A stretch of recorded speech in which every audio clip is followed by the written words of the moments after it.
Merhaba arkadaşlar, kanalımıza hoş geldiniz. Bugün Hyundai çim biçme makinesini inceleyeceğiz. Buradan çalıştırıyorsunuz. Burası benzin deposu. Burada da özellikleri var. 96 desibel ağırlığı ve 70 litrede biçilen çim bölümü var.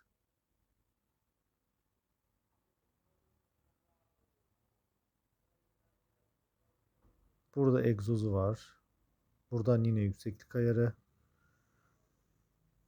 Burayı da bu şekilde çalışırken tutmanız gerekiyor. Yine burada ayar bölümü var. Şu an kademeleri görüyorsunuz. Üçüncü kademede isterseniz yükseltebiliyorsunuz, isterseniz düşürebiliyorsunuz. Bunun içini gösterelim şöyle. 70 litre bir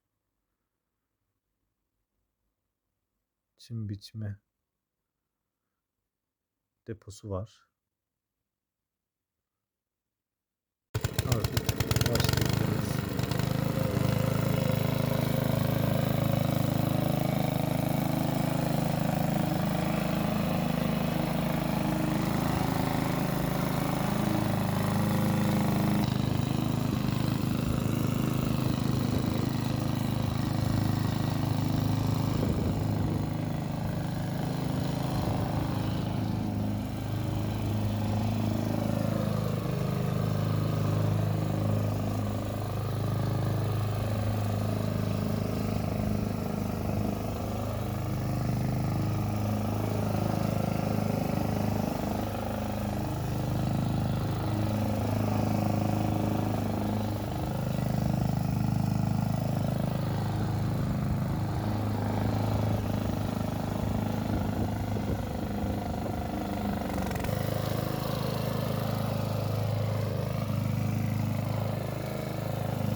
Evet, benzin bittiği için artık çim biçme makinamız durdu.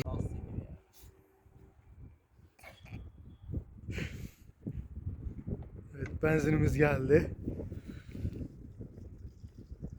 Bu benzinin rengi değişik biraz sanki.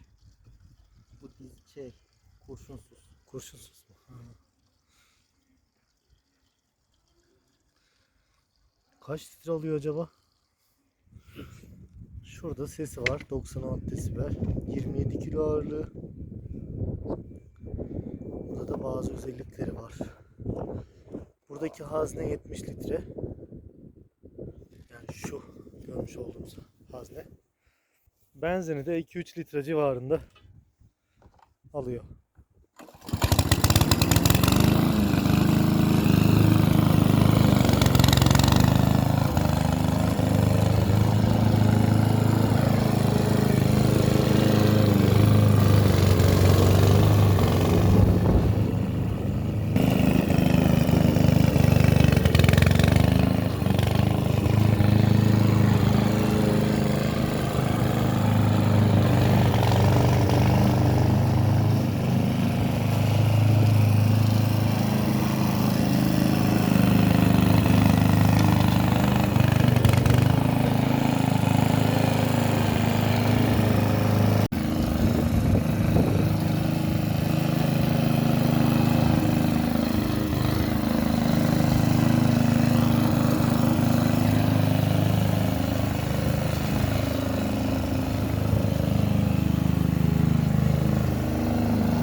arkasındaki sepeti olmadan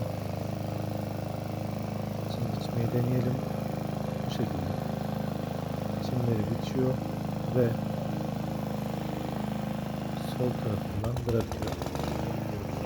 Kendinize iyi bakın arkadaşlar. Kanalımıza abone olmayı ve bildirimleri açmayı unutmayın.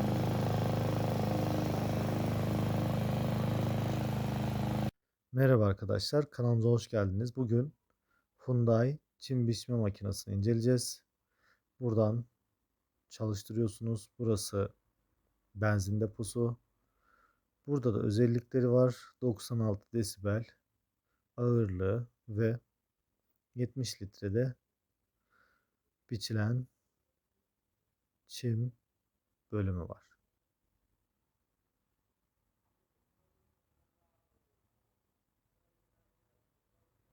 Burada egzozu var. Buradan yine yükseklik ayarı.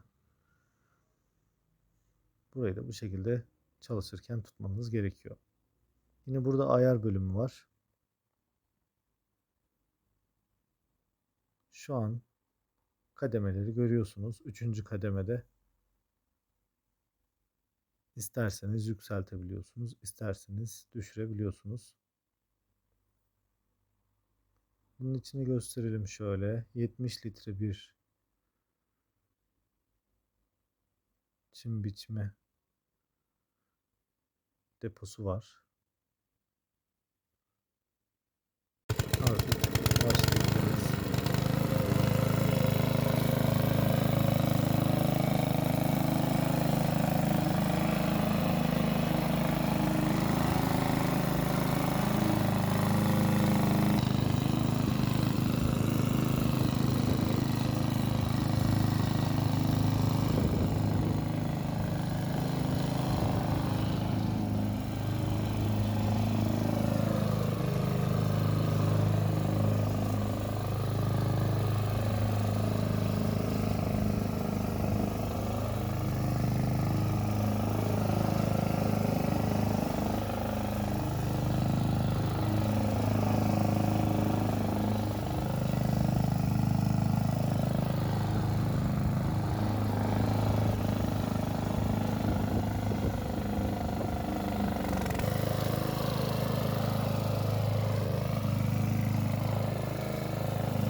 Evet, benzin bittiği için artık çim biçme makinamız durdu.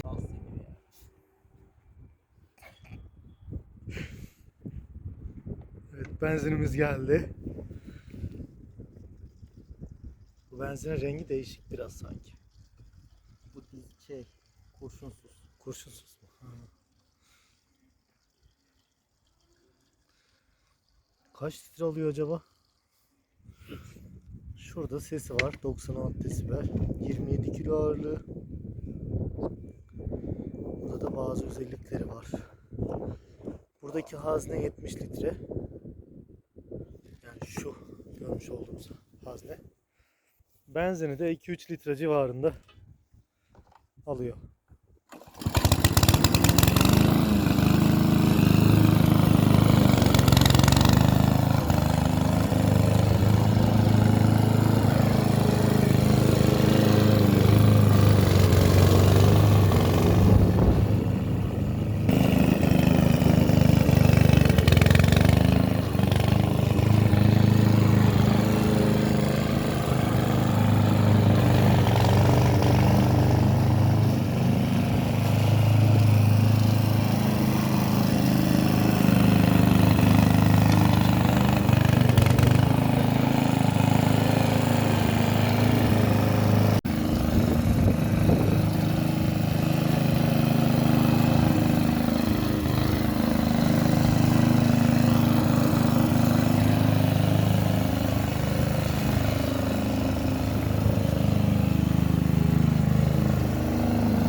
arkasındaki sepet olmadan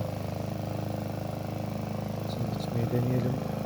Bu şekilde çimleri biçiyor ve